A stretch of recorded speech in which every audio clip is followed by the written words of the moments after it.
Assalamualaikum warahmatullahi wabarakatuh. Alhamdulillah. Wassalatu wassalamu ala Rasulillah Muhammad ibn Abdillah wa ala alihi wa sahbihi wa man walah. Subhanaka la ilma lana illa ma 'allamtana innaka antal alimul hakim. Rabbi shrah li sadri wa yassir li amri wahlul 'uqdatan min lisani yafqahu qawli. Amma ba'du. Alhamdulillah, ibu-ibu sekalian saya muliakan, hadiah indah di mana Allah mengizinkan kepada kita untuk menghadapnya. Bukan main.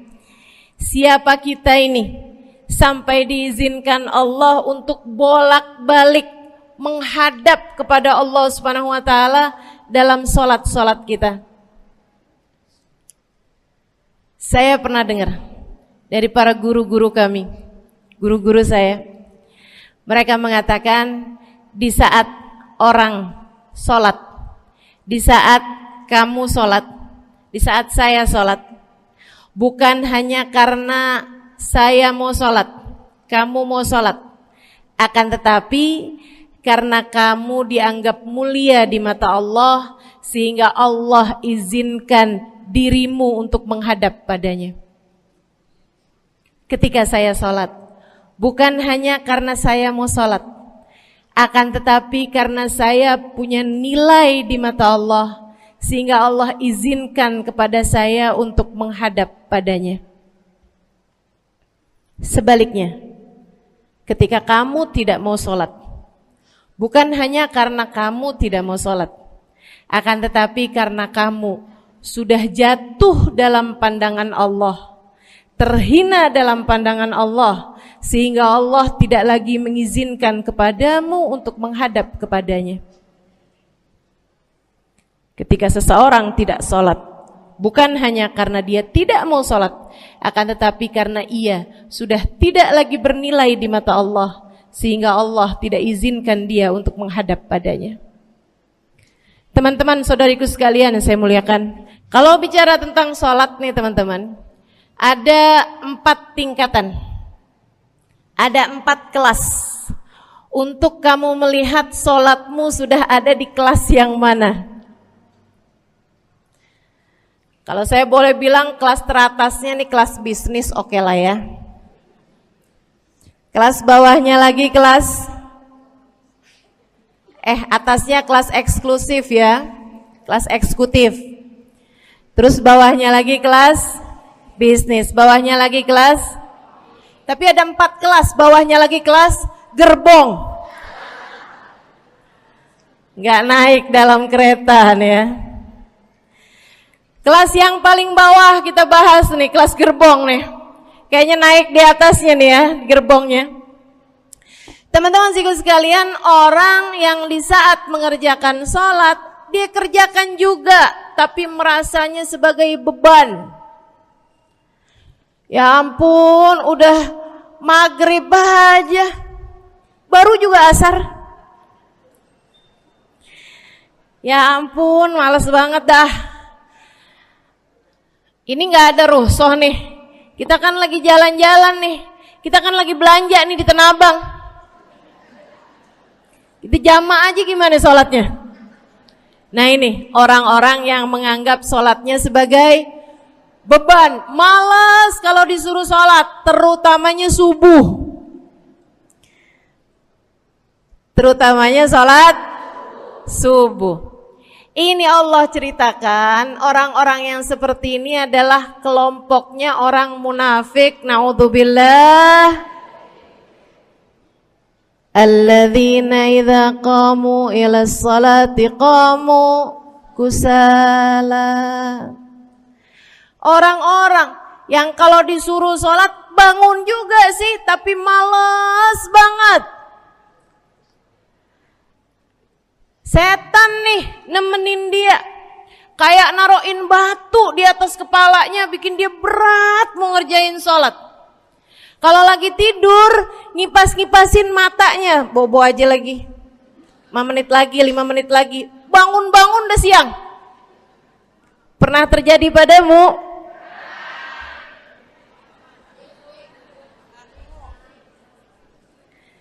Jemur kunut. Bu, yang dijemur tuh jemuran aja, cucian aja. Jangan sampai jemur kunut. Kunutnya dijemur ya. Ketika ada seseorang yang disampaikan kepada Nabi Muhammad bahwasanya orang itu tidak bangun kecuali sesudah azan subuh, artinya enggak tahajud, artinya enggak bangun di sepertiga malam terakhir, bangunnya sesudah azan subuh. Nabi mengatakan padanya tentang orang itu, Nabi bilang pada para sahabatnya, inna syaitan bala fi udhunih, itu adalah orang yang telinganya dikencingin sama setan. Pada pernah dikencingin setan? Kalau bangunnya habis adzan tuh dikencingin setan. Kalau bangunnya udah terbit matahari dikencingin siapa kira-kira? Insyaallah. Teman-teman saudariku sekalian yang saya muliakan, alladzina idza qamu ila sholati qamu kusala, malas bener kalau diajakin sholat, sampai sebagian sholatnya dikerjakan keluar dari waktunya. Yang seperti ini masuk dalam firman Allah Subhanahu wa taala, a'udzubillahi minasyaitonir rajim, fawailul lil musallin alladzina an salatihim sahun. Fawailul lil musallin alladzina hum an salatihim sahun. Celaka orang-orang yang salat. Kenapa kok orang salat celaka ya Allah? Sebab mereka an salatihim sahun, melalaikan salat mereka. Apa maksudnya melalaikan? Imam Sayyidina Ibnu Abbas dalam salah satu tafsir beliau mengatakan alladzina yuakhiruna an waqtiha au yuqaddimuha ila ghairi waqtiha. Orang-orang yang mengakhirkan sholat sampai keluar dari waktunya atau memajukannya sebelum waktunya. Mau pergi ke Tanah Abang nih, jam 11. Ntar kita ribet nih urusan sholat duhur. Dah sholatin sekarang aja.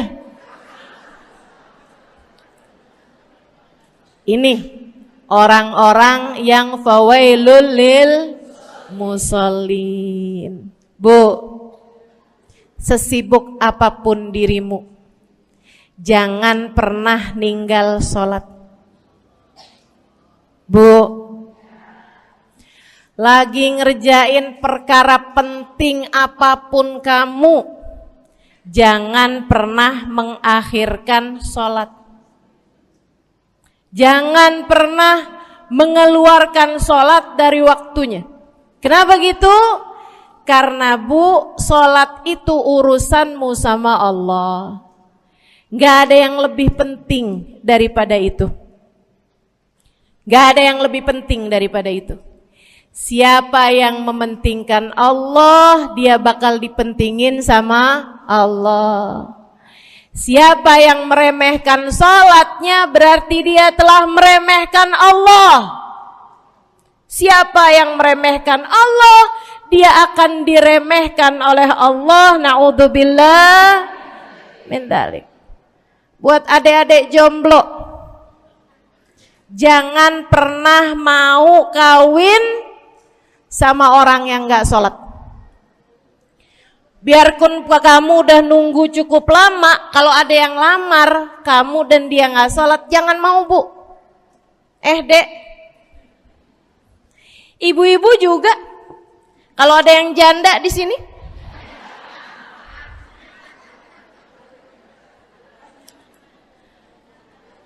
terus ada yang lamar kamu, Walaupun di garasinya ada kijang,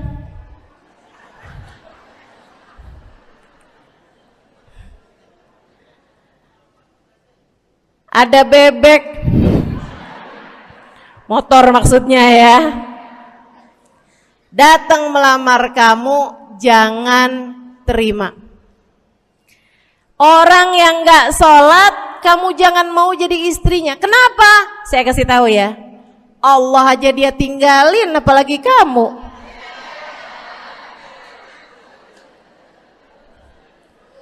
Allah aja dia tinggalin. Siapa yang tidak berguna baginya peringatan Allah, maka tidak akan berguna baginya peringatan dari siapapun. Tapi dia mencintai saya, Ustazah. Dia mencintai saya cinta mati katanya. Sekarang tungguin setahun 2 tahun, cintanya hilang, tinggal matinya.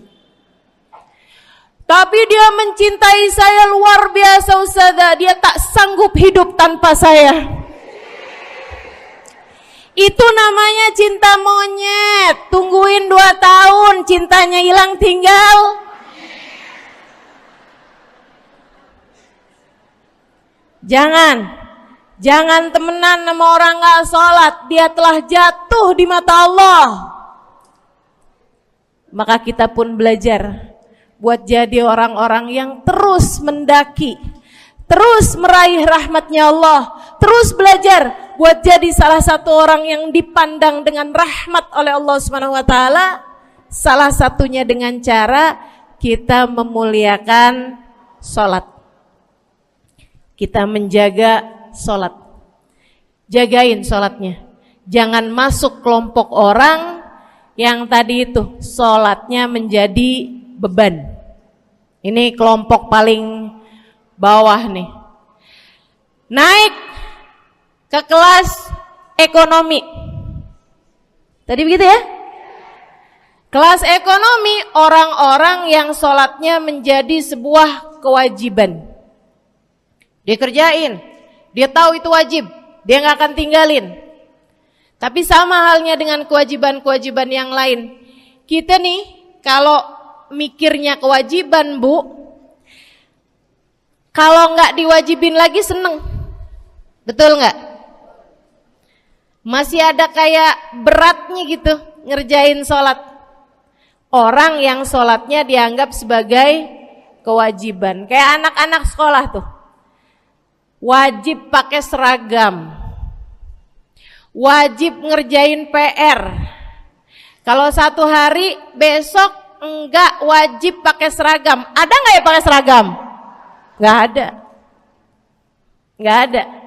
Nggak ada yang besoknya dipakai seragam. Terus tanyain, kenapa kamu tetap pakai seragam? Abisnya saya suka sama seragamnya. Nggak ada. Karena mereka menganggap pakai seragamnya adalah kewajiban. Sekolahnya sebagai kewajiban. Jadi giliran besok libur anak-anak, hore gitu. Ada orang-orang yang sholatnya dianggap sebagai kewajiban. Nggak ada yang nambah kalau kewajiban tuh. Sholat sunnah boro-boro, sholat wajib aja kalau bisa dibikin sesingkat mungkin akan dilaksanakan dengan cara yang sesingkat-singkatnya.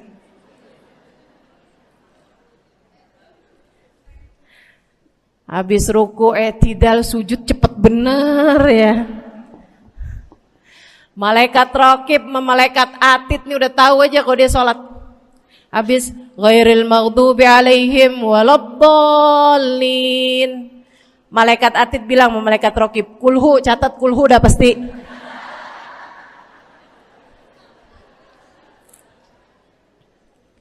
Kulhu aja gak kelar-kelar. Teman-teman saudariku sekalian yang saya muliakan, sholatnya dianggap sebagai sebuah kewajiban. Nggak nambah dengan sunnah, namanya wajib. Kita naik lagi insyaallah.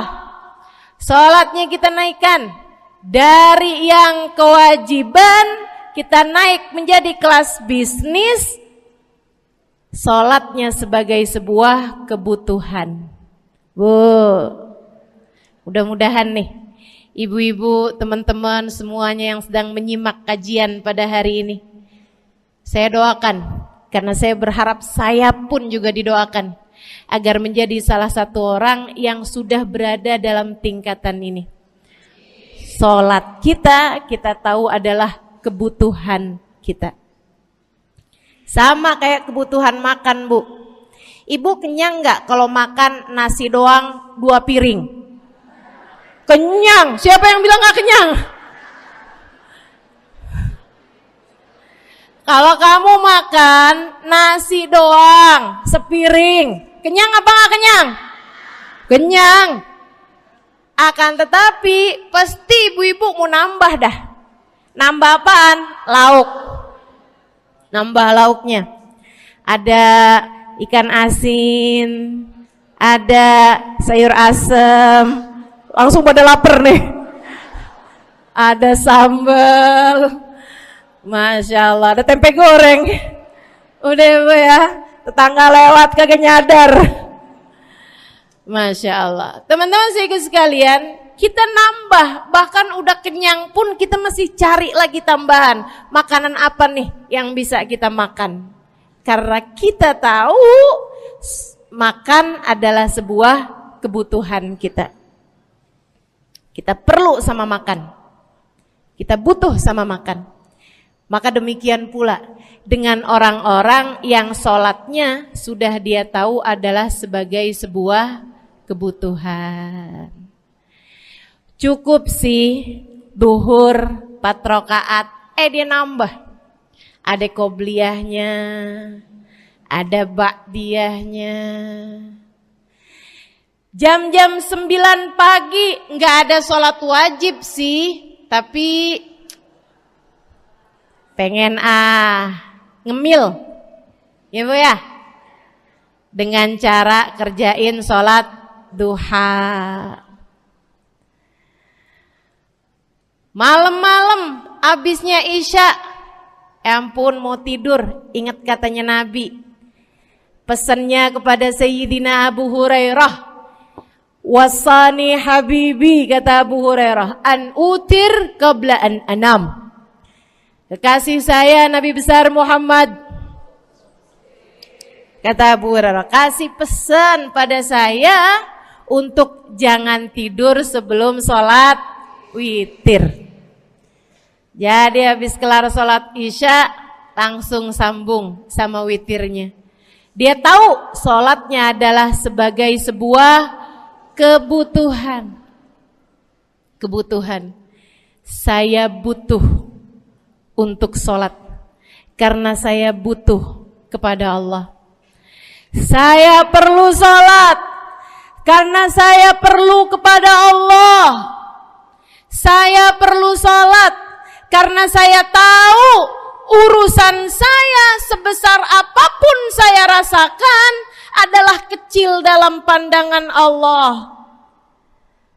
Saya perlu sholat karena permasalahan dalam hidup saya yang saya rasakan sebesar gunung di atas pundak saya, di atas punggung saya, di hadapan Allah tak sampai seperti setitik debu yang mudah saja untuk dia angkatkan dari kehidupan saya. Maka kita pun menjadikan sholat sebagai sebuah kebutuhan. Lagi sakit, jangan ninggal sholat. Kenapa? Kamu menghadap kepada yang punya kesehatan. Lagi banyak utang, jangan ninggal sholat. Sama, jangan utang lagi.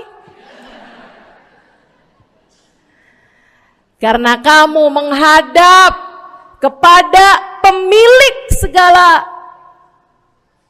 segala kekuasaan, pemilik dunia dan akhirat, pemilik semua uang di atas muka bumi ini adalah Allah.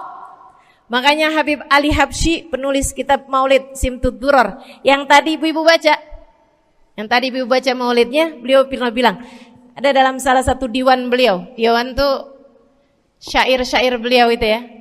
Ali idza qad marid syafahu fi'lus shalah la'alla syirru sifa fi wad'i tilkal jibah. Kata beliau, Ali nih kalau lagi sakit, nih Habib Ali ya, beliau tuh padahal punya amal ibadah sangat banyak. Tapi Habib Ali bilang, Ali idza qad marid syafahu fi'lus shalah. Ali nih kalau lagi sakit, sembuhnya sama sholat. Sembuhnya sama sholat. La'alla sirru sifa. Rasa-rasanya memang Allah letakkan rahasia kesembuhan ada pada fi wad'i tilkal jibah, terletakkannya jabhah kita, dahi kita di tempat sujud. Di sana semua permasalahan-permasalahan dalam hidupmu menjadi ringan. Saat kamu meletakkan dahimu di tempat sujud, kamu berbisik lirih kepada Allah, akan tetapi suaramu didengar sama yang punya arsy. Akan tetapi suara bisikanmu didengar segenap malaikat-malaikat yang ada di atas langit. Kemudian mereka mendoakanmu sehingga Allah mengatakan wasjud waqtarib, sujudlah kamu. Posisi sujudmu itu waqtarib akan membuatmu menjadi dekat dengan Allah Subhanahu wa taala. Sujudlah dan mendekatlah kepadaku, kata Allah. Agrab ma yakunul 'abd min rabbih fahuwa sajid, kata Nabi Muhammad.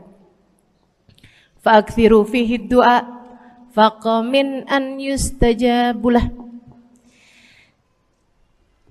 Tempat terdekat seorang hamba dengan Tuhannya adalah saat dia sedang sujud. Maka perbanyaklah doa dalam sujudmu, kata Nabi Muhammad. Doamu sangat mungkin diijabah oleh Allah. Apalagi kalau doanya kamu haturkan di sepertiga malam yang terakhir. Saat-saat di mana kebanyakan manusia di sekelilingmu yang lalai berada dalam tidurnya, berada dalam alam mimpinya. Para ulama tuh sampai bilang, Bu, dari kehususannya sepertiga malam yang terakhir, orang yang ngerjain maksiat aja sepertiga malam yang terakhir tuh tidur. Ibu gak pernah tahu orang-orang pulang diskotik jam berapa? Gak tahu ya, sama. Tapi Bu, yang pasti mereka tuh sepertiga malam yang terakhir malah pada pulang, malah pada tidur gitu. Orang maksiat aja itu sama Allah dibuat tidur tuh di jam-jam yang biasanya turun rahmatnya Allah. Allah mau milih nih mana nih hamba-hambaku, pilihan-pilihanku akan aku bangunkan untuk menghadapku. Kemudian Allah Subhanahu wa taala bertanya, hal min mustaghfirin, hal min taib, hal min talibi hajatin faunilahul matalib.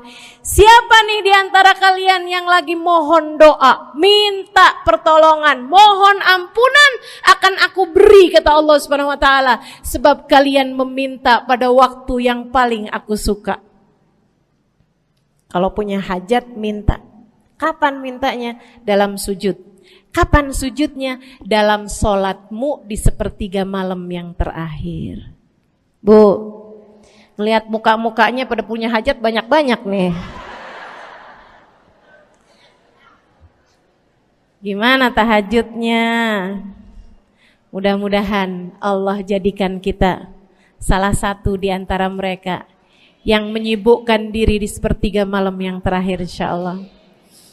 Sampai-sampai Bu ya, saya tinggal lama di kota Hadramut dulu. Orang-orang di Hadramut, orang awamnya, itu kalau mereka punya anak kecil umur 1 tahun, 2 tahun, 3 tahun tuh, punya anak bayi, balita gitu. Kalau mereka bangun di sepertiga malam yang terakhir, mereka akan membangunkan anak-anaknya walaupun buat main. Alasannya 2. Yang pertama, agar mereka terbiasa bangun di jam-jam segitu. Nantinya kalau besarnya mereka jadi udah kebiasaan bangun di jam segitu, gampang ngerjain tahajud. Alasan yang kedua, ibu-ibu sekalian, agar anugerah, karunia, rahmat, pemberian Allah yang Allah turunkan di sepertiga malam yang terakhir, anak-anak mereka pun berhak untuk mendapatkannya karena mereka tidak sedang dalam keadaan tidur dan dalam keadaan berjaga. Kan kebalik sama orang kita. Anak-anak kita, cucu-cucu kita kalau bangun jam segitu kita tidurin lagi, masih malam nak, masih malam. Mama masih ngantuk nak. Masya Allah. Ibu, saya punya ibunya guru saya. Saya punya guru salah satunya dan yang tercinta di hati saya, Sayyidil Habib Umar bin Hafid. Guru saya. Beliau punya ibu namanya Hubabah Zahra. Almarhumah, baru meninggal masa-masa deket pandemi. Ya Bu ya, baru aja beberapa tahun silam meninggalnya. Itu ibu-ibu sekalian punya anak kalau nggak salah 12. Kalau nggak salah 12 anak beliau. Laki-laki 5. Kalau saya nggak salah ya, mohon maaf kalau saya salah. Kemudian yang perempuan 7. Semuanya soleh-solehah. Semuanya Bu jadi orang-orang yang luar biasa, yang terutamanya anak yang pertama yaitu Habib Ali Masyhur jadi mufti pada zamannya di Kota Tarim. Sampai wafatnya beliau masih sebagai mufti. Mufti itu Bu, permasalahannya umat semuanya ada di meja beliau untuk beliau selesaikan. Anak yang laki-laki yang paling kecil, Habib Umar bin Hafid, menjadi kita tahu semuanya ya, orang soleh, ulama, waliullah. Ibu-ibu sekalian, kita mau tahu nih, anak-anak soleh-solehah semacam itu ibunya kayak gimana gitu. Karena Bu, mohon maaf. Walaupun memang Nabi Nuh, nabinya udah soleh, anaknya gak soleh. Kan begitu ya? Ada juga sih, tapi secara mayoritasnya Bu, buah jatuhnya tak jauh dari emaknya begitu, anaknya kurang lebih begitu. Anaknya begitu, emaknya biar kita nggak lihat gitu udah bisa ngebayangin kayak apa orangnya. Ibu-ibu sekalian, nih anak-anaknya Hubabah Zahra, Masya Allah semuanya. Kita mau tahu ibunya kayak gimana. Satu cerita aja tentang Hubabah Zahra. Ibu-ibu sekalian, anaknya cerita, Hubabah Zahra, Umi, anak perempuannya, dia bilang seumur hidupnya nggak pernah ninggal tahajud. Bu, dari awal balik sampai meninggal, tidak pernah meninggalkan tahajud. Jauh banget ya? Sama siapa? Tahajud semalam, seminggu libur. Kelakuan siapa itu? Hubabah Zahra gak pernah ninggal tahajud kecuali satu malam. Satu malam itu beliau tuh lagi ada hajat besar, maksudnya lagi kayak ada acara pernikahan, kemudian beliau juga kelelahan, kecapean, baru tidurnya juga jam-jam 2, jam-jam mau jelang pagi Bu ya. Kelewatan tahajud. Bangun pas azan subuh. Ibu, beliau bangun dengan gemeteran. Beliau bangun dengan menggigil padahal enggak musim dingin. Beliau bangun, azan, innalillahi wa inna ilaihi rajiun. Azan, astagfirullah, ya Allah, astagfirullah, azan, ya Allah, ampuni Zahra ya Allah, Anaknya cerita, hari itu aku tidak pernah melihat ibuku berlelehan air mata sepanjang hari lebih daripada hari tersebut. Hari itu kami melihat ada seorang perempuan berlelehan air mata beristighfar memohon ampun kepada Allah karena satu malam dalam hidupnya beliau meninggalkan tahajudnya, teman-teman. Masya Allah, Masya Allah. Tiap kali makan ingat gitu, ya ampun tadi malam gak tahajud, samihni ya Rab, samihni ya Rab, sampai gak enak makan. Insya Allah, insya Allah. Mudah-mudahan Allah jadikan keagungan sholat ada dalam hati kita. Sholat kita jadi kebutuhan. Insya naik tingkat eksekutif, teman-teman. Tadi saya ulangin lagi dah, karena ibu-ibu kan suka rada lupaan. Kelas yang paling bawah, kelas apa tadi? Gerbong. Menjadikan sholatnya sebagai beban. Kelas berikutnya menjadikan sholat sebagai kewajiban. Naik lagi menjadikan sholat sebagai kebutuhan. Tingkat terakhirnya ada hamba-hamba tercinta di sisi Allah yang menjadikan sholat mereka sebagai sebuah hiburan dalam hidupnya, hobi dalam hidupnya. Diawali, dicontohkan oleh baginda kita Nabi besar Muhammad yang mengatakan dalam hadis sahihnya, wa ju'ilat qurratu aini fis shalah, wa ju'ilat qurratu aini fis shalah. Dijadikan, kata Nabi Muhammad, Allah telah menjadikan, dijadikan li untukku qurrat aini, kesenanganku dalam kehidupan, kebahagiaanku ada pada, hobiku ada pada as-shalah, salat. Nabi itu orang yang kesenangan beliau, hobi beliau adalah salat. Kana idza faza'ahu amrun aladha ila shalah. Kata para sahabat meriwayatkan, Nabi kalau lagi dengar kabar-kabar yang gak enak, segera menuju kepada sholat. Nabi kalau udah ada kabar-kabar Rasul pasukan kita terkalahkan di medan peperangan, Nabi ngelihat Bilal. Kemudian Nabi Muhammad nanya, udah dekat waktu sholat Bilal? Sebentar lagi Rasul, arihni biha ya Bilal, arihni biha ya Bilal. Yuk Bilal, sampaikan diri saya Bilal, tolong hibur diri saya Bilal. Segera azan dan kita akan sholat bersama-sama wahai Bilal. Kesenangan beliau, hobi beliau dalam sholat, dalam hidup adalah sholat. Teman-teman saya sekalian, bukan hanya Nabi Muhammad, tapi para sahabat-sahabat Nabi Muhammad, tapi para tabi'in, para tabi'it tabi'in. Saudaraku sekalian saya muliakan, Sayyidina Umar bin Khattab alaihi ridwanallah, kana idza ja'ahu hal, apabila beliau dalam keadaan hatinya lagi khusyuk, hatinya lagi nyambung banget sama Allah Subhanahu wa taala, kalau mau sholat sunnah manggil orang.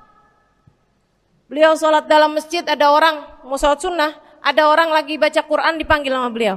Kamu saya bayar ya, kamu duduk sebelah sini saya nih, baca Qurannya deketan saya sini, kamu saya bayar. Buat apaan wahai Sayyidina Umar? Buat negur saya, ngingetin saya lagi sholat nih. Oh gak usah dibayar Tuan. Yaudah kalau gitu kamu duduknya sebelah sini ya. Tugas saya apa Tuan? Kalau kamu lihat saya sholat berdirinya kelamaan, ingetin saya buat ruku.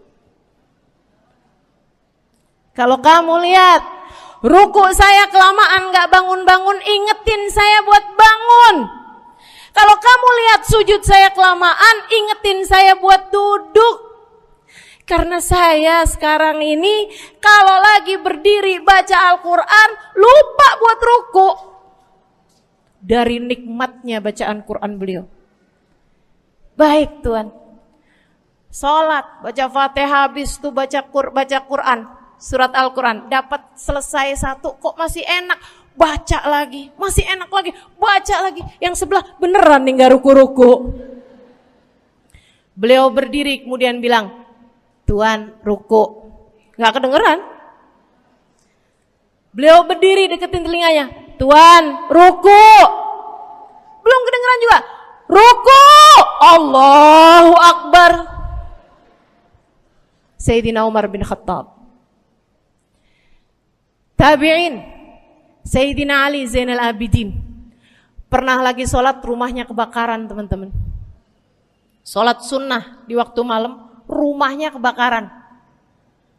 Orang-orang pada teriak-teriak, Tuan Harik, nar, ya ibn binti Rasulillah, wahai anak dari cucunya Nabi Muhammad. Tuan, ada api di sekitarmu. Tuan, kebakaran. Tuan, kebakaran. Allahu Akbar. Sami Allahu liman hamidah. Enggak lihat apa-apa. Habis selesai sholat baru lihat, kebakaran nih rupanya. Orang-orang pada bilang, kami sudah mengingatkanmu Tuan. Apa jawab beliau? Al-hadni an-narul kubro. Di depan saya ada api yang jauh lebih besar, api neraka. Saya nggak lihat api sekecil ini. Masya Allah. Saudara sekalian yang saya muliakan, para ulama Allah Subhanahu Wa Taala. Terakhir saya mau ceritakan Sayyidil Habib Abu Bakar As-Sakran, penulis Wirid Sakran. Kalau teman-teman pernah tahu, beliau saudara sekalian saya muliakan dapat julukan As-Sakran, orang yang mabuk.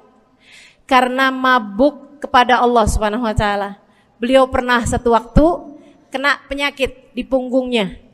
Beliau kemudian tanya sama dokter, kata dokter, wah ini nih penyakit mesti diangkat, mesti dioperasi. Ya udahlah, operasiin saya. Disuguhin 1 gelas khamr di waktu yang telah ditetapkan untuk jadi waktu operasi. Apa ini? Khamr, minuman keras. Zaman itu belum ada obat bius. Dia bilang, ini buat apa? Khamr ini Tuan, minuman keras ya, agar engkau enggak sadar. Jadi enak gitu kita ngoperasinya. Dia bilang, saya mau dengan kesehatan saya kepengen ngerjain taat kepada Allah, saya enggak mau. Saya dapetin kesehatan saya dengan cara mengerjakan yang diharamkan Allah, yaitu minuman keras. Saya enggak perlu ini. Waduh, kalau gitu nggak bisa dioperasi Tuan. Kenapa soalnya? Ya nanti kan kesakitan, nanti susah operasinya gitu. Oh gampang.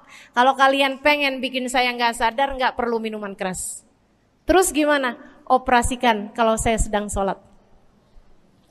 Maka mulailah, dokter-dokter udah pada siap. Beliau lagi sholat sunnah ya Bu ya. Allahu Akbar gitu. Mulai dokter buka baju belakangnya. Mulai Bu digunting kulitnya, digergaji tulangnya. Beliau Bu mukanya meringis saja enggak. Beliau ruku, dokternya ikutan nungging. Beliau sujud, dokternya ikutan menunduk juga. Beliau sholat nikmat banget. Sampai beliau selesai dari sholat, beliau nanya sama dokter-dokternya, kenapa nggak nurut tadi tuh waktu saya sholat mestinya operasi?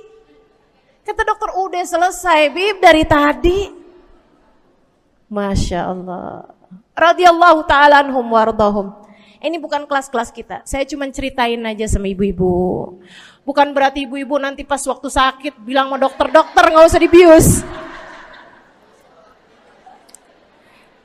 Beda hati Bu, beda hati.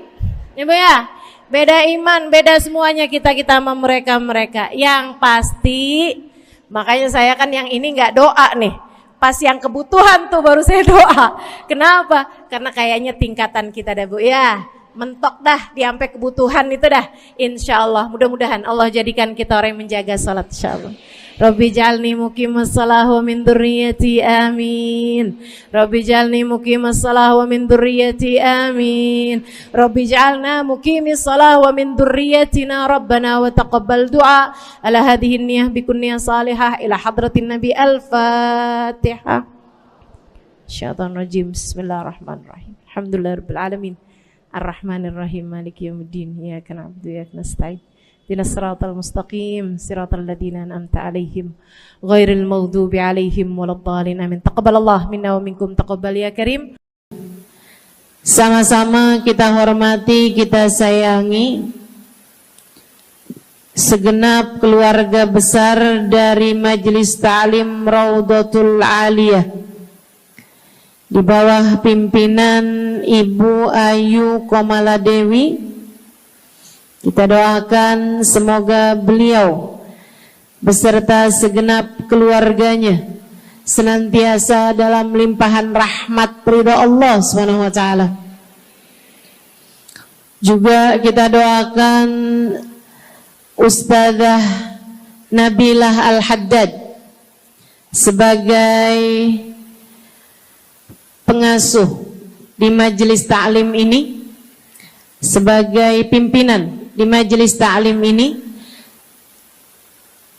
Bu Ayu dan Ustazah Nabilah sekeluarga semuanya insyaallah senantiasa dalam pandangan kasih sayang Allah SWT. Panjangkan umurnya, disehatkan badannya, dimudahkan urusannya, kabulkan hajatnya, semakin dicinta Allah SWT dan Rasulnya. Para ustadzah, para hubabah, para syarifah, para pimpinan pondok pesantren, para pimpinan majelis ta'lim, yang mudah-mudahan semuanya dalam limpahan rahmat ridha Allah SWT, serta tentu saja semua yang hadir di majelis ini, baik ibu-ibu, kakak-kakak, adik-adik, anak-anak, yang mudah-mudahan semuanya dirahmati Allah, disayang Allah, dibahagiakan Allah, diistiqomahkan jalannya menuju ridha Allah Subhanahu wa taala, insyaallah diistiqomahkan jalannya menuju surga Allah Subhanahu wa taala. Amin ya rabbal alamin. Qul amantu billah thumma istaqim, kata Nabi Muhammad sallallahu alaihi wasallam kepada seorang pemuda yang meminta nasihat, ya Rasulullah ausini, wahai Rasul tolong nasihati aku. Kita kalau ketemu orang mulia jangan minta duit, Bu. Kita kalau datang ketemu sama orang-orang yang kita tahu doanya mustajab, sangat soleh, hidupnya baik, apalagi jika dia adalah kekasih-kekasih Allah Subhanahu wa taala.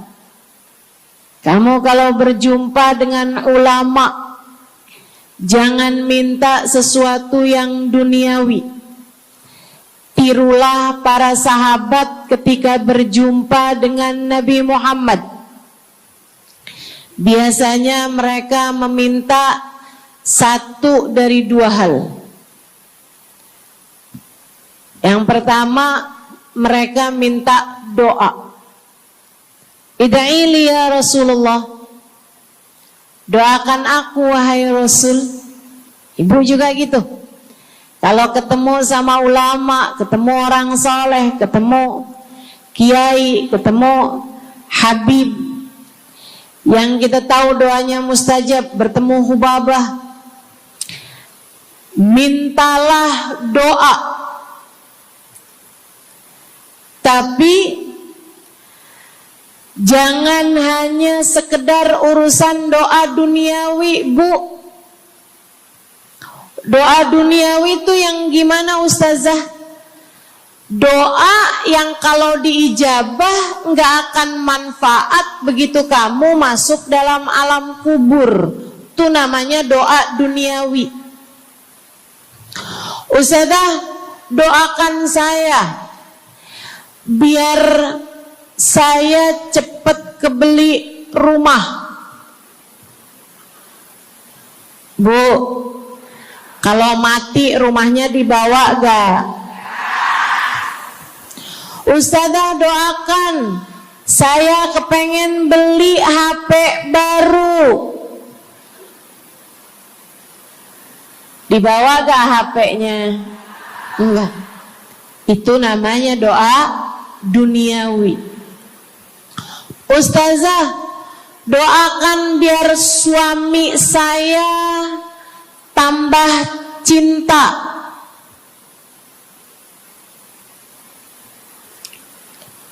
Kalau mati suaminya dibawa gak Bu? Walaupun kamu mau, dia gak bakalan mau Bu.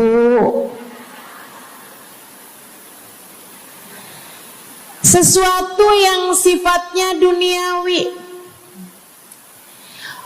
Ustazah, doakan biar anak saya soleh. Duniawi apa bukan? Bukan. Sebab kesolehan anak akan jadi tambahan bekal bagimu ketika kamu masuk dalam alam kubur. Jadi gak boleh nih Ustazah doa urusan duniawi atau minta didoakan urusan-urusan duniawi. Boleh, tapi jangan cuma itu. Nanti takutnya kamu nyesel.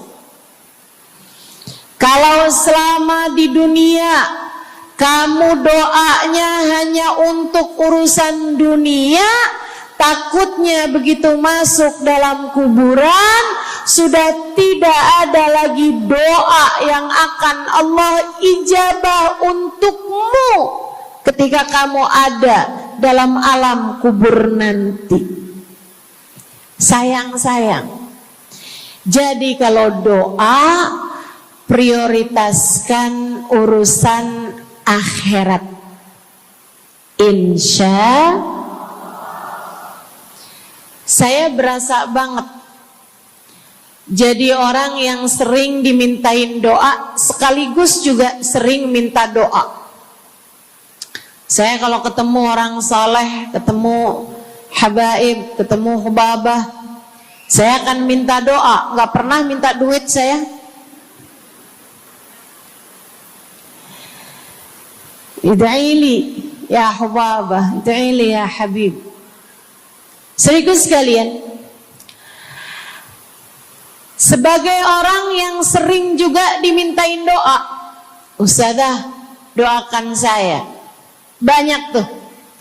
Saya merasakan perbedaannya saat saya ada di Tarim sama ketika saya sudah pulang dan kembali ke negeri ini.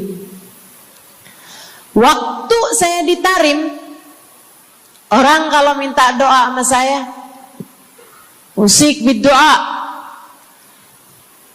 tolong ya doain saya. Saya suka tanya, doa apa? Selalu aja, hampir semuanya mengatakan hal yang sama. Ida'ili bihusnil khatimah. Doakan saya biar husnul khatimah. Begitu nyampe ke Indonesia, kalau ada orang bilang Ustazah doain saya, biasanya lanjut tuh doanya, minta apa langsung dibilang, nggak pakai tanya. Ustazah doain saya biar utang cepat lunas. Ustazah doain saya biar cepat dapat jodoh. Ustazah doain saya biar jadi orang kaya. Ustazah doain saya biar suami nggak mendua. Ya Allah, ternyata kebanyakan orang kita kalau minta doa seringnya urusan duniawi. Bukan berarti nggak boleh, boleh aja sih. Cuman takutnya begitu kamu mati nyesel kalau semua doamu selama ini adalah sesuatu yang tidak ikut kamu bawa ketika kamu mati. Kalau kita lihat para sahabat ketika mereka berjumpa dengan Nabi Muhammad, selalu saja banyak di antara mereka yang minta doa. Nabi pernah tanya, doanya apa? Macem-macem jawaban para sahabat. Ada yang begini, Harithah menjawab, ida'ili an yarzuqani Allah asyhada fi sabilih. Rasul, doakan saya biar saya dikaruniai mati syahid di jalan Allah. Ada lagi yang lain doanya, ya Rasulullah, id'ili an yarzuqani Allah murafaqatan bika ya Rasulullah. Doakan biar saya nanti di masa sesudah kematian saya, di masa akhirat nanti, bisa mendampingimu wahai Rasulullah, bisa berjumpa denganmu wahai Rasul, bisa ada dalam rombonganmu wahai Rasulullah. Doa-doa yang sangat ukhrawi, doa-doa yang sangat akhirat, karena mereka sudah faham tujuan hidup sesungguhnya adalah mencari ridha Allah Subhanahu wa ta'ala. Tujuan hidup sesungguhnya adalah bergerak menuju surga Allah Subhanahu wa ta'ala. Tujuan hidup sesungguhnya adalah berpulang kepada Allah dalam keadaan Allah ridha kepada kita. Sahabat, minta didoakan, ama yang kedua minta nasihat. Kita juga nyontoh, kalau ketemu orang soleh, kalau ketemu ulama, kalau ketemu habaib, ketemu kiai, ketemu bunyai, ketemu hubabah, ketemu ustadzah, ketemu ustad, minta nasihat. Selain daripada minta doa, mintalah nasihat. Hal ini dicontohkan oleh para sahabat kepada Nabi Muhammad. Datang seorang pemuda berjumpa Nabi Muhammad sallallahu alaihi wasallam. Kemudian bertanya, ya Rasulullah, ausini, wahai Rasulullah, berikanlah nasihat kepadaku ini. Nabi Muhammad tersenyum, senang, bangga, karena mengerti bahwa umatnya faham apa yang harus diminta dari nabinya. Nabi berkata kepadanya, qul amantu billah thumma istaqim. Kata Nabi Muhammad, ucapkanlah, aku beriman kepada Allah, kemudian istiqomahlah kamu di jalan Allah. Nasihat Nabi Muhammad buat pemuda tersebut, nasihat Nabi Muhammad buat pemuda-pemuda umatnya sepanjang zaman. Nasihat Nabi Muhammad buat umatnya, baik yang muda maupun yang tua, baik laki-laki maupun perempuan, baik yang pintar maupun yang kurang pintar. Semua umatnya dinasehati sama Nabi Muhammad. Karenanya akan saya sampaikan hal ini kepadamu hari ini. Quli, ucapkanlah, amantu billah, aku beriman kepada Allah. Tsumastaqimi, kemudian istiqomahlah kamu, wahai saudariku, di jalan Allah. Katakanlah, aku beriman kepada Allah. Kemudian istiqomahlah. Istiqomahlah.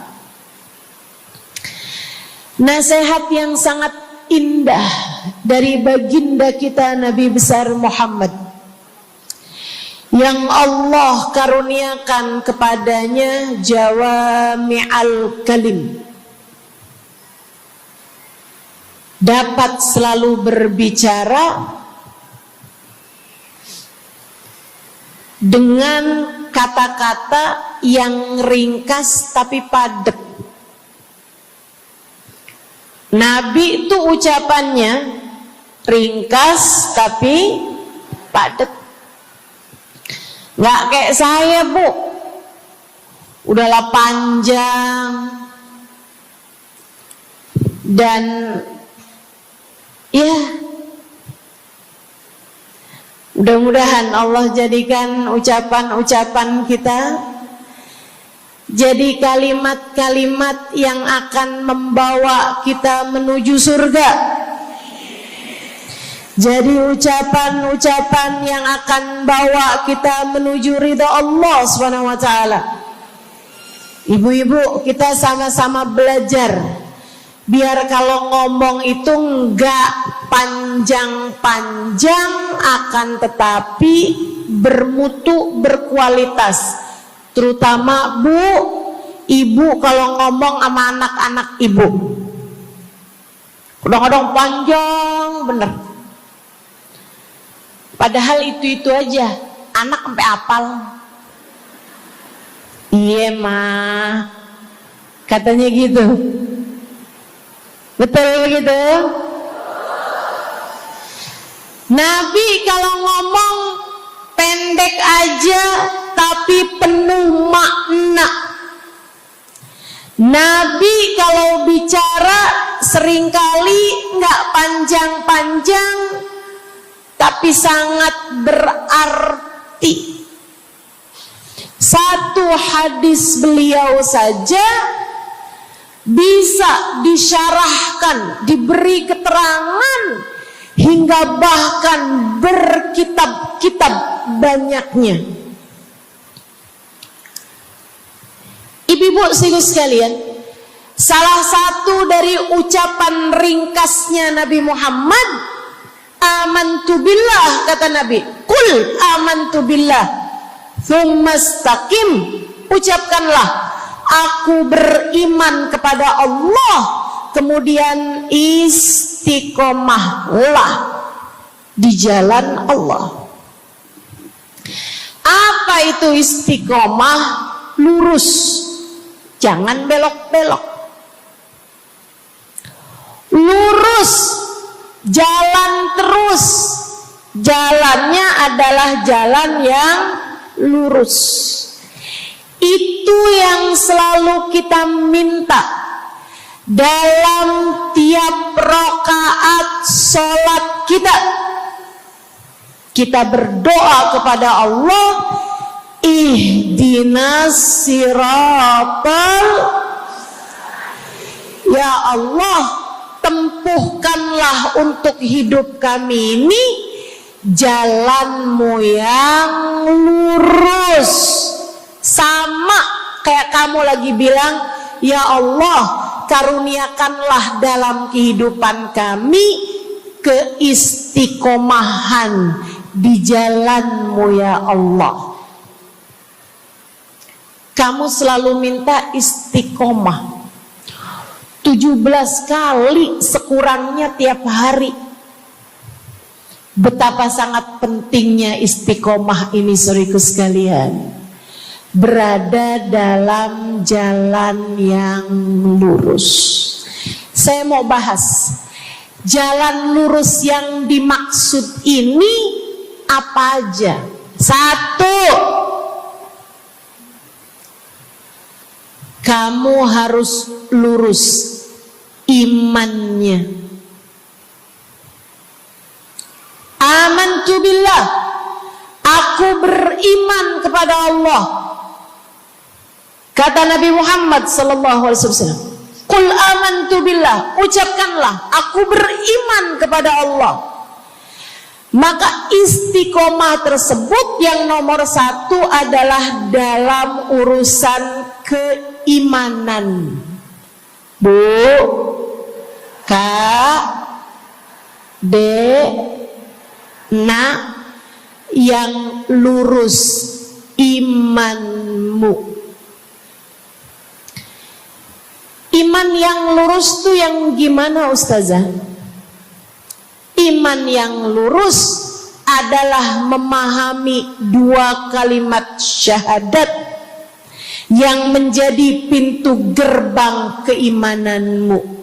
Orang kalau masuk Islam, dia jadi orang yang beriman, dia mengucapkan kalimat syahadat.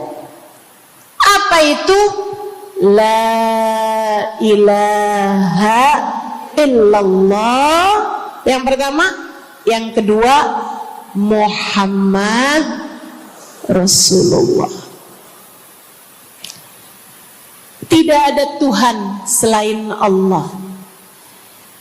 Itu harus kamu miliki dalam hatimu secara lurus, istiqomah. Gak ada Tuhan selain Allah. Jangan hari ini Tuhannya Allah, besoknya Tuhannya duit. Apapun aja yang disuruh sama duit, yang ada duitnya, yang haram-haram pun diterjang. Lah kenapa begitu? Saudaraku sekalian, Qul amantu billah, ucapkan, aku beriman kepada Allah. Aku faham arti la ilaha illallah. Tidak ada Tuhan selain Allah. Tidak ada yang mengatur kehidupan selain Allah. Tidak ada yang memberi rezeki selain Allah. Maka berimanlah kepada Allah. Kalau ada istri bilang sama suaminya, kalau kamu nanti pulang bawa duit, ahlan wa sahlan, selamat datang. Tapi kalau kamu pulang nanti nggak bawa duit, silakan tidur di luar.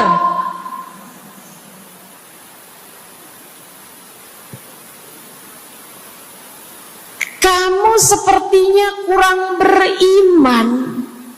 Kamu lupa bahwa pemberi rezeki bukan suamimu, melainkan yang ngasih rezeki itu cuma satu, Bu. Namanya bukan pekerjaan, bukan atasan, bukan pemerintah. Yang ngasih rezeki cuma Allah Subhanahu wa ta'ala. Maka berimanlah atas hal itu. Jangan nyalahin si ini, nyalahin si itu. Imanmu benerin. Imanmu benerin. Banyak orang saya liatin itu suka pada repot urusan rezeki. Banyak banget. Di dunia ini nih banyak yang suka repot urusan rezeki. ngejar dunia abis-abisan, ngejar duit segala macam cara, sampai omongannya nggak jadi omongan orang beriman. Waktu dibilangin jangan nyari rejeki yang haram, cari rejeki yang halal. Jangan berani ngambil yang bukan hakmu. Dia bilang begini nih, ya ustazah nggak tahu zaman sekarang, jangankan nyari yang halal, nyari yang haram juga susah saja.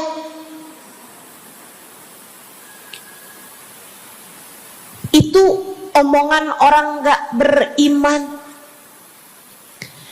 Kamu mesti ngerti dulu, kalau yang kamu minta adalah urusan rezeki, dengerin. Kalau yang kamu minta urusan rezeki, kamu harus datang kepada alamatnya. Yang sering kali membuat kamu setengah mati urusan rezekimu, sampai mau-maunya menghinakan diri, minta-minta sama orang, berharap dari orang. Seorang ibu berharap dari anaknya, seorang istri berharap dari suaminya. Saudariku sekalian, yang sering kali membuat kamu tersiksa urusan rezeki adalah karena kamu salah alamat. Kamu salah alamat. Kamu sedang tersesat jalan. Kamu sedang salah arah. Makanya jadinya kemana-mana kamu nggak nemu. Orang alamatnya aja salah. Ini kalau kamu mau ke Kubah Mas, tapi kamu perginya ke Taman Mini, nyampe apa nggak nyampe? Dapat apa enggak majelisnya? Nggak dapat. Kenapa? Salah alamat. Yang dicari Kubah Mas, kamu perginya ke Keong Mas. Nggak nyampe, nggak dapat. Saya kasih tahu padamu, alamat rezekimu ada pada Allah.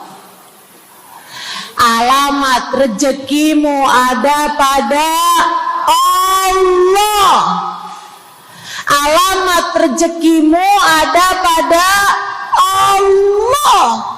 Maka berimanlah kepadanya, fahamilah arti la ilaha illallah. Tidak ada Tuhan kecuali Allah. Gak ada yang ngasih rezeki selain kamu. Lagi sakit, kamu mau nyari obat, saya kasih tahu alamat obatmu. Alamat yang bisa menyembuhkanmu hanya satu, namanya urusan rezeki. Allah sudah bilang, huwar razzaq dzul quwwatil matin. Allah lah satu sang pemberi rezeki. Allah lah satu sang pemilik kekuatan sejati. Jadi kamu kalau mau nyari rezeki, datanglah ke alamatnya, datanglah kepada Allah. Kamu lagi mau nyari kesehatan, jangan salah alamat. Datanglah kepada sang pemilik kesehatan.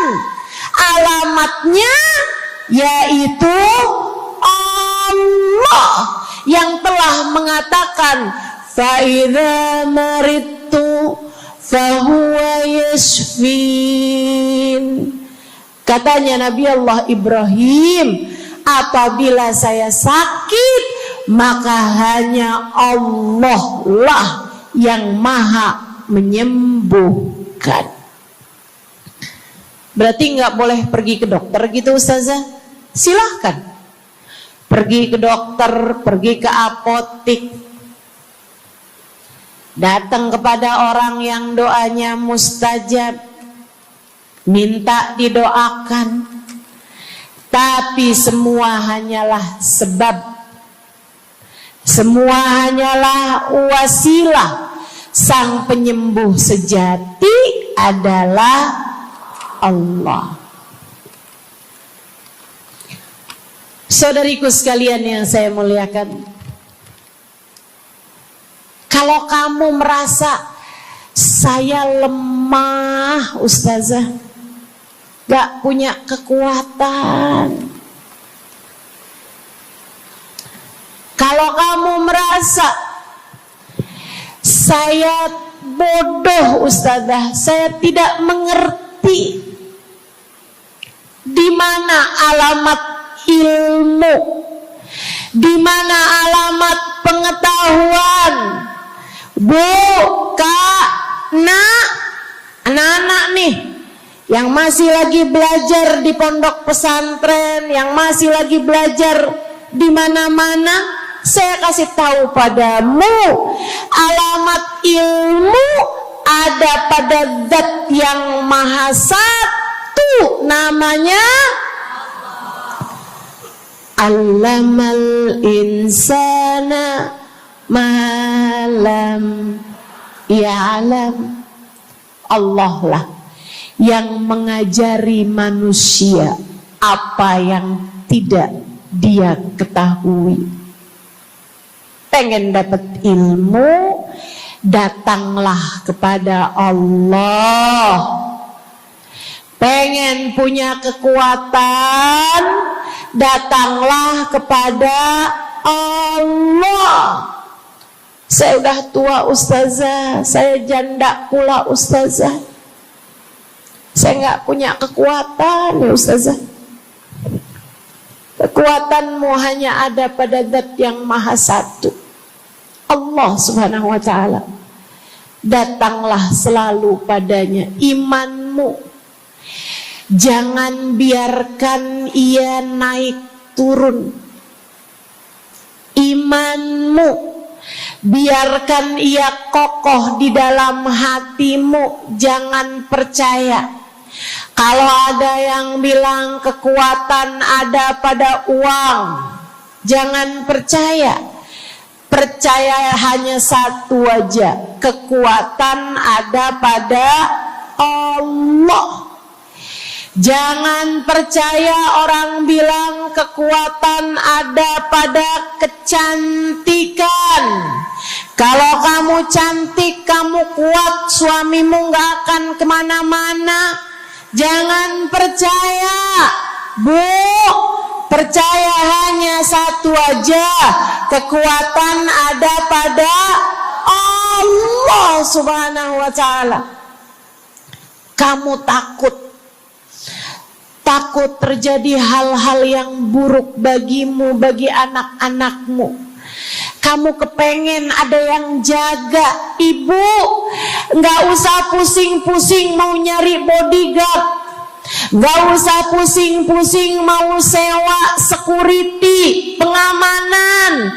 Sebab sang pemberi keamanan hanya satu, namanya Wallahu ya'simuka minan nas. Hanya Allah satu yang dapat menjagamu dari kejahatan manusia. Qul a'udzu birabbin nas. Katakanlah, aku berlindung kepada sang penjaga manusia, sang pemelihara manusia, sang pengasuh manusia. Allah Subhanahu wa ta'ala. Berimanlah padanya, istiqomahlah. Bu, gak ada yang bisa bikin orang meninggal selain Allah. Gak ada. Tapi dia ditabrak orang, Ustazah. Kalau gak ditabrak dia gak bakalan mati. Kamu kebalik. Justru karena dia harus mati, Allah jadikan dia ditabrak. Jelas? Ini imannya mesti yang benar nih. Jangan kamu kira ini ada dokter malpraktek sehingga dia kemudian meninggal dunia. Jangan kamu kira karena salah minum obat dia mati. Bukan, ibu-ibu sekalian, justru karena dia harus mati, karenanya kemudian ketemu sama dokter yang malpraktek lah, ketemu sama obat yang salah lah. Itu hanya sebab kematiannya itu sendiri. Allah udah bilang, idza jaa ajaluhum la yastakhiruna sa'atan wa la yastaqdimun. Apabila datang ajal seseorang, enggak ada siapapun yang bisa memajukan barang semenit pun, enggak ada yang bisa memundurkan meski sesaat sekalipun. Enggak ada. Emang udah kepastiannya. Waktunya mati ya mati, Bu. Gak ada yang bisa menghidupkan, sekaligus tidak ada yang bisa mematikan selain Allah. Itu artinya istiqomah dalam iman. Tapi tunggu dulu, sebelum saya lanjutkan istiqomah yang lain. Selain beriman kepada Allah, kamu juga harus beriman kepada Nabi Muhammad. Kamu harus beriman kepada Nabi Muhammad. Beriman bahwa beliau adalah, a'udzubillahi minasyaitonirrajim, qul innama ana basyarum mithlukum yuha ilayya. Dua-duanya harus seimbang. Innama ana basyarum mithlukum, tapi juga yuha ilayya. Katakanlah wahai Nabi Muhammad, aku adalah seorang manusia seperti kalian. Saya punya badan, saya punya perasaan. Kalau nggak makan-makan saya lapar. Kalau habis makan nggak minum saya haus. Kalau beberapa hari saya nggak tidur, saya ngantuk. Qul innama ana basyarun. Sampaikan kepada manusia, aku adalah seorang manusia seperti kalian juga. Sama anak cinta, lama nggak ketemu sama istri, kangen. Katakan wahai Nabi Muhammad, ana basyarum mithlukum, saya manusia seperti kalian juga. Kalau ada yang disayang kemudian meninggal, sedih. Karena Nabi adalah seorang manusia. Tapi tunggu dulu, beliau tidak hanya sekedar manusia, Itu adalah satu sisi kehidupan Nabi Muhammad. Jangan lupa, innama ana basyarum mithlukum, tapi yuha ilayya, aku diberi wahyu,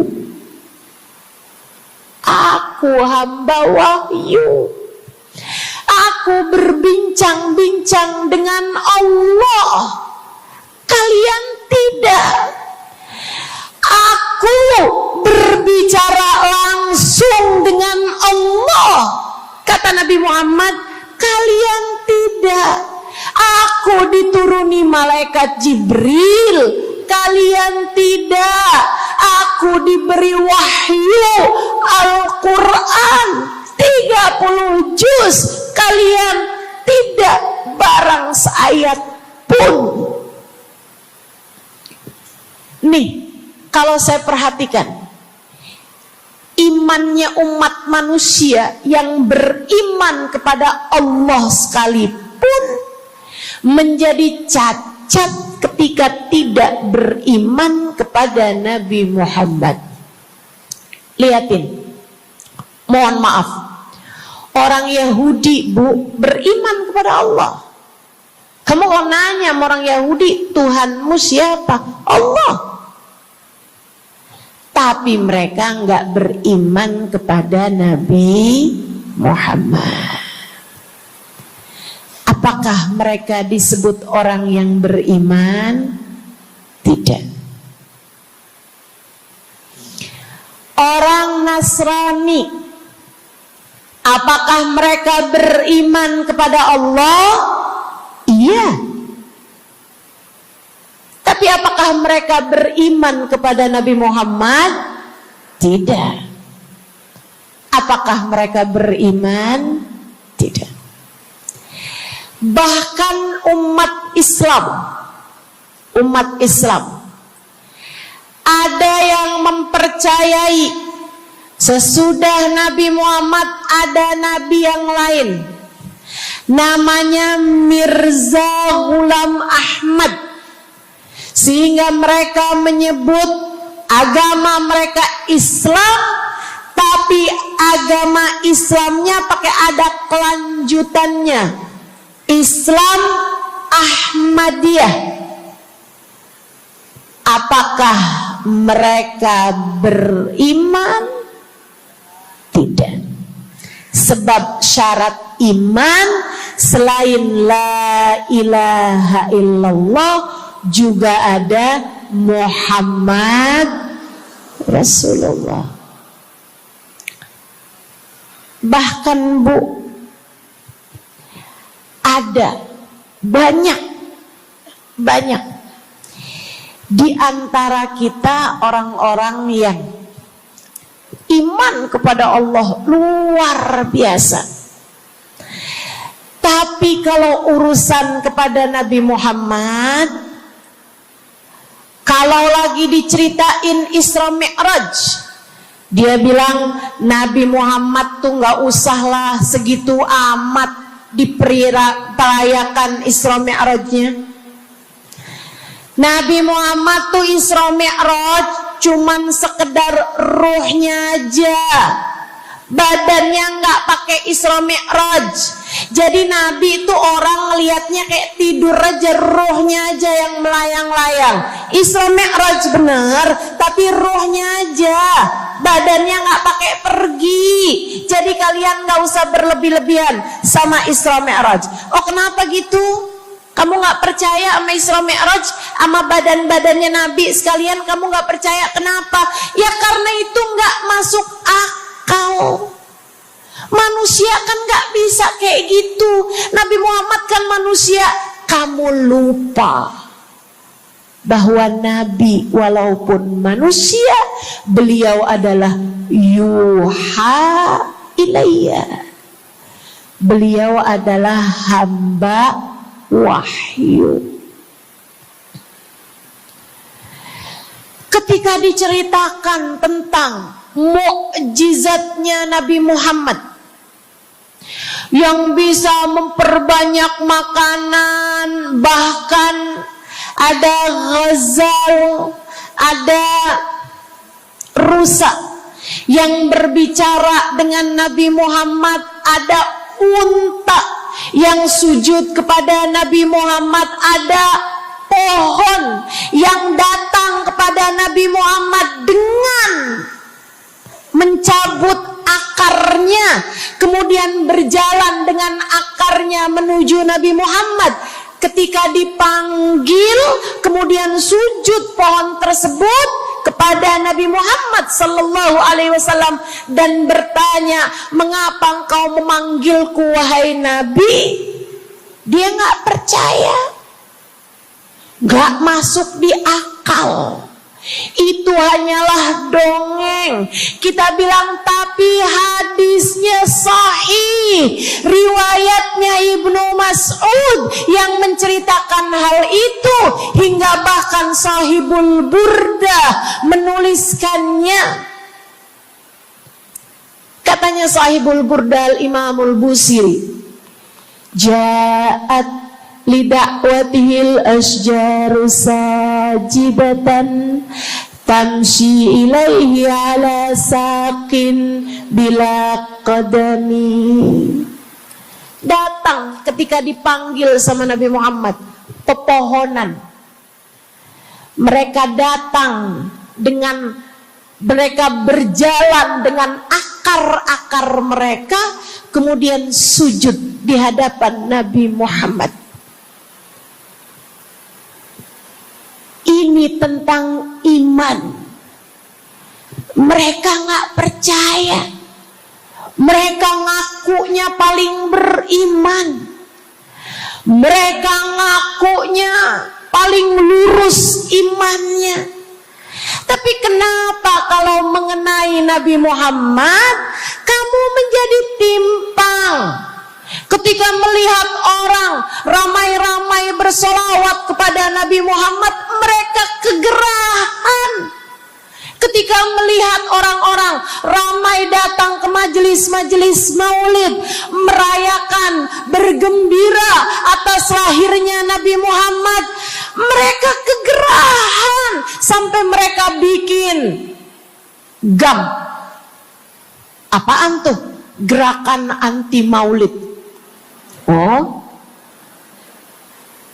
ada lagi mereka menyebut diri mereka GAS. Apaan tuh? Saya tanya. Gerakan anti solawat lah. Kenapa kamu kegerahan sama Nabi Muhammad? Hah? Kenapa kamu ngerasa kayak takut banget umat begitu cinta sama Nabi Muhammad? Ada apa denganmu? Kamu lupa Nabi Muhammad memang manusia, tapi qul innama ana basyarum mithlukum yuha ilayya. Jangan pernah pisahkan Nabi, meskipun beliau seorang manusia seperti kita, tapi beliau adalah hamba wahyu. Beliau adalah hamba wahyu. Kamu gerah banget orang bersolawat sama Nabi Muhammad. Ada masalah apa sama kamu? Kamu gerah banget orang baca maulid Nabi Muhammad. Bahkan ada orang-orang yang ngaku paling Islam, tapi gerah banget ngelihat orang berziarah ke makam Nabi Muhammad. Ada masalah apa sama kamu?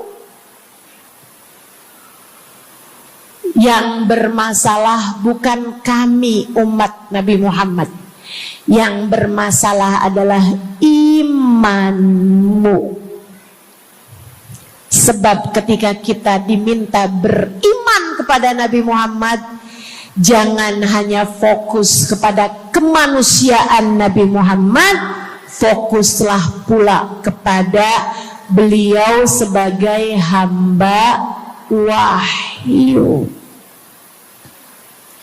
Saudaraku sekalian yang saya muliakan, istiqomah dalam iman. Beriman kepada Allah, beriman kepada Rasulullah. Cinta kepada Allah, cinta kepada Rasulullah. Cinta kepada Rasulullah, cinta kepada keluarga Rasulullah, cinta kepada sahabat Rasulullah, dan istiqomahlah dalam cinta tersebut. Jadi istiqomah menuju ridha Allah yang pertama adalah istiqomah dalam iman. Yang kedua, istiqomah dalam taat. Bu, Kak, istiqomah dalam taat. Kamu disuruh sholat,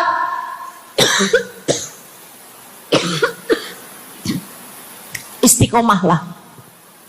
Jangan tinggal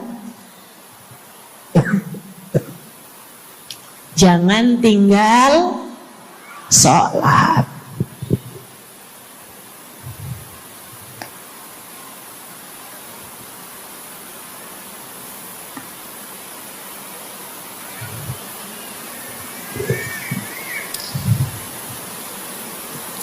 Kamu diperintah buat puasa Ramadan. Jangan tinggal puasa. Yang kemarin puasanya bolong karena menstruasi, karena haid, karena nifas misalnya, kamu wajib untuk bayar hutang puasa di hari-hari yang seperti ini. Jangan sampai hutang kamu nggak dibayar. Kadang-kadang sampai Syakban belum lunas juga. Pas ditanya, kamu kok nggak bayar-bayar utangnya tuh? Habisnya nggak ada yang nagih. Kamu minta siapa yang nagih? Israel. Jangan sampai datang malaikat Israel mencabut nyawamu, sementara kamu masih punya hutang puasa yang belum kamu lunasi. Kamu diperintah Allah buat taat. Istiqomahlah dalam jalan taatmu. Jangan tinggal perintah Allah. Dek, kalau kamu dilamar sama laki-laki yang gak sholat, jangan mau. Tapi dia baik, Ustazah. Baik menurut siapa? Dek, orang ninggal sholat artinya dia ninggal Allah. Saya bilangin, kalau Allah aja dia tinggal, apalagi kamu.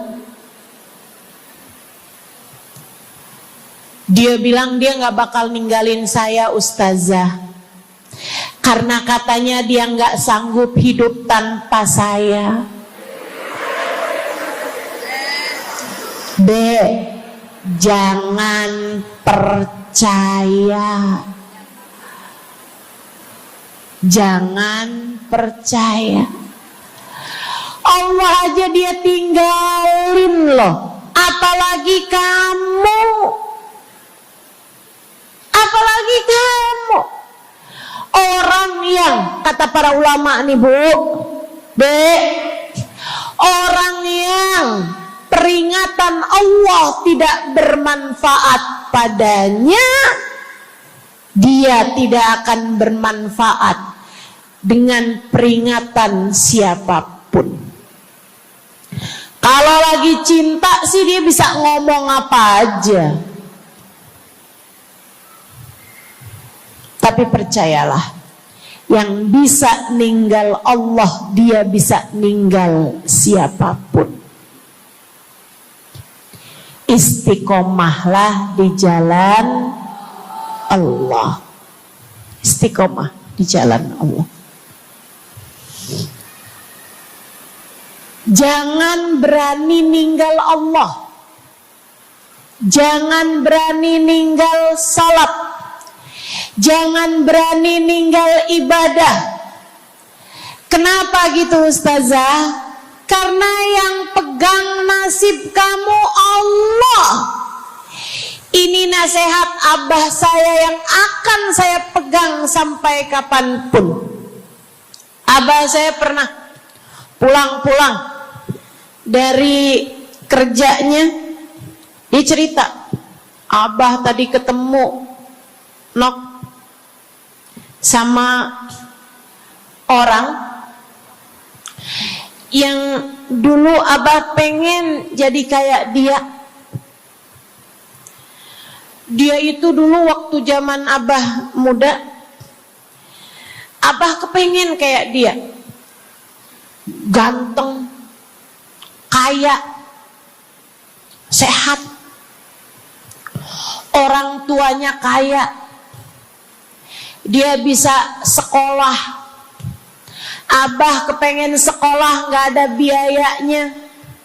Abah harus bantu orang tua buat nyari nafkah, sehingga akhirnya putus sekolah. SD aja gak tamat, kata abah saya. Serius kalian? Kata abah kepengen banget jadi kayak dia itu waktu zaman abah muda. Tadi abah ketemu sama dia di trotoar. Abah kaget ngelihat dia. Kenapa, Bah? Dia sekarang gila.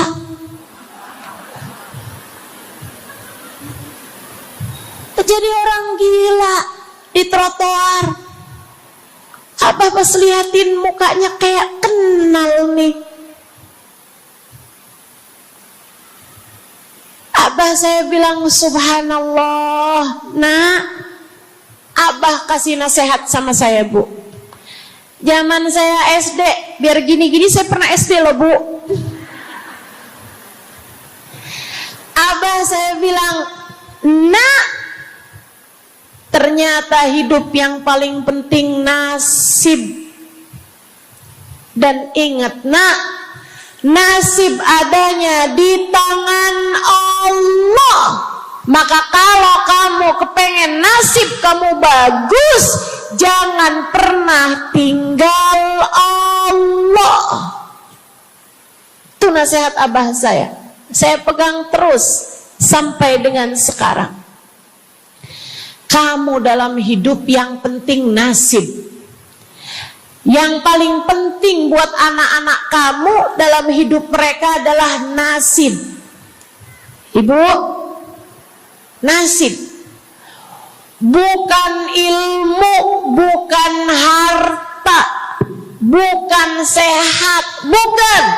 Yang paling penting dalam hidup anakmu adalah nasib. Bukan cakep. Kamu nak dalam hidup harus cakep nak. Nanti nak, kalau zaman-zaman akhir nanti ada cara buat mempercantik diri.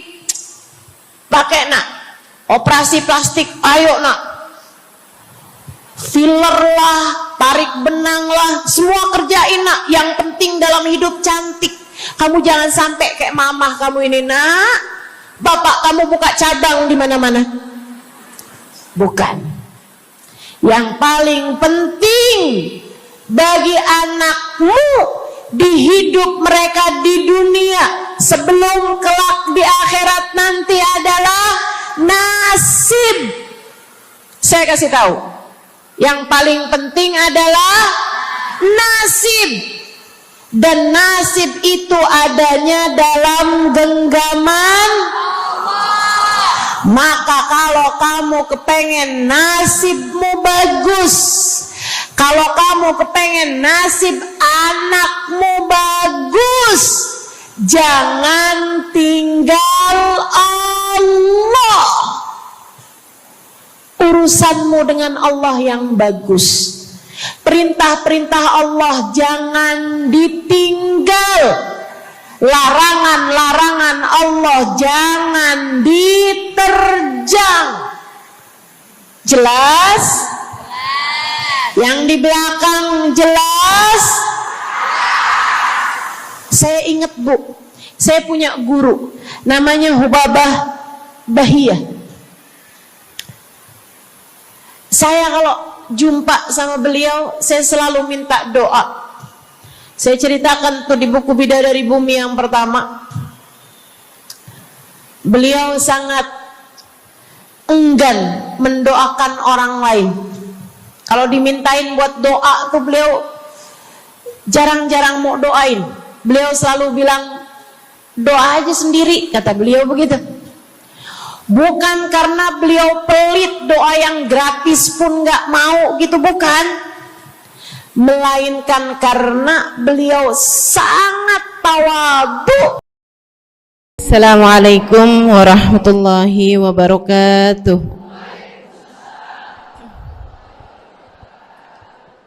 Alhamdulillah. Wassalatu wassalamu ala Rasulillah Muhammad ibn Abdillah wa ala alihi wa sahbihi wa man walah.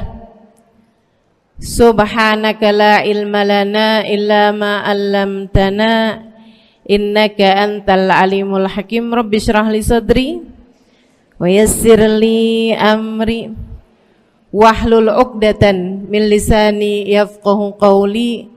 Amma ba'du.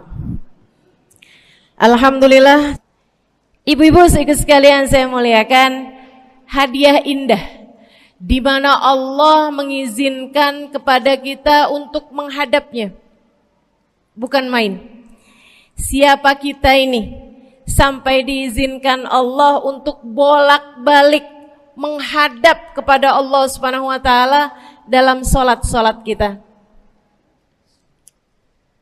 Saya pernah dengar dari para guru-guru kami, guru-guru saya, mereka mengatakan di saat orang sholat, di saat kamu sholat, di saat saya sholat, bukan hanya karena saya mau sholat, kamu mau sholat, akan tetapi karena kamu dianggap mulia di mata Allah, sehingga Allah izinkan dirimu untuk menghadap padanya.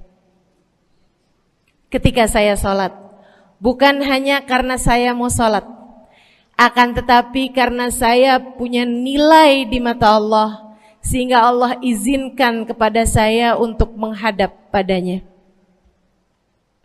Sebaliknya, ketika kamu tidak mau sholat, bukan hanya karena kamu tidak mau sholat, akan tetapi karena kamu sudah jatuh dalam pandangan Allah, terhina dalam pandangan Allah, sehingga Allah tidak lagi mengizinkan kepadamu untuk menghadap kepadanya.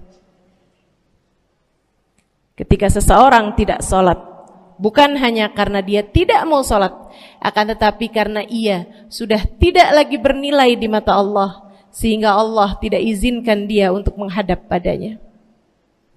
Teman-teman, saudariku sekalian yang saya muliakan, kalau bicara tentang sholat nih teman-teman, ada 4 tingkatan, ada 4 kelas.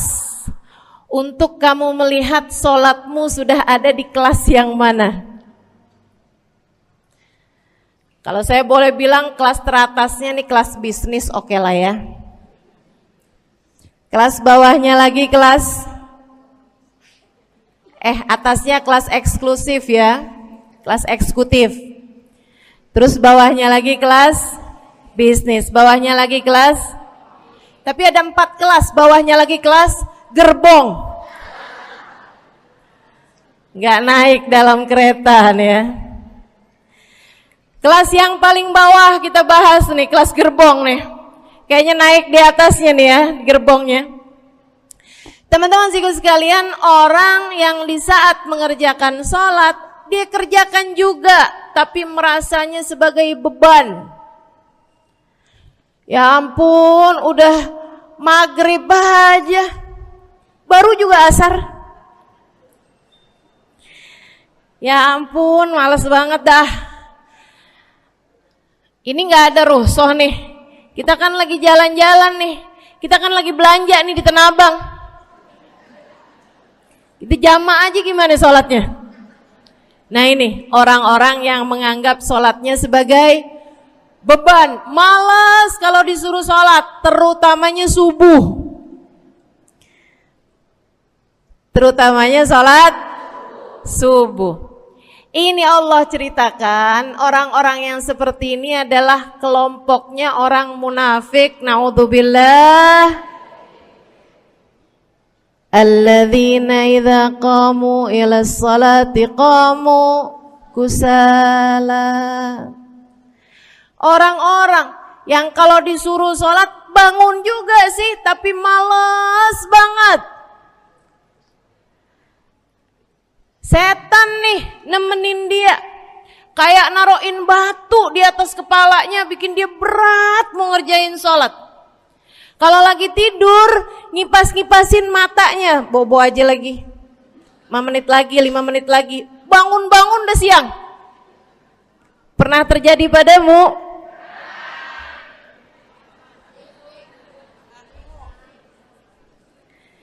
Jemur kunut.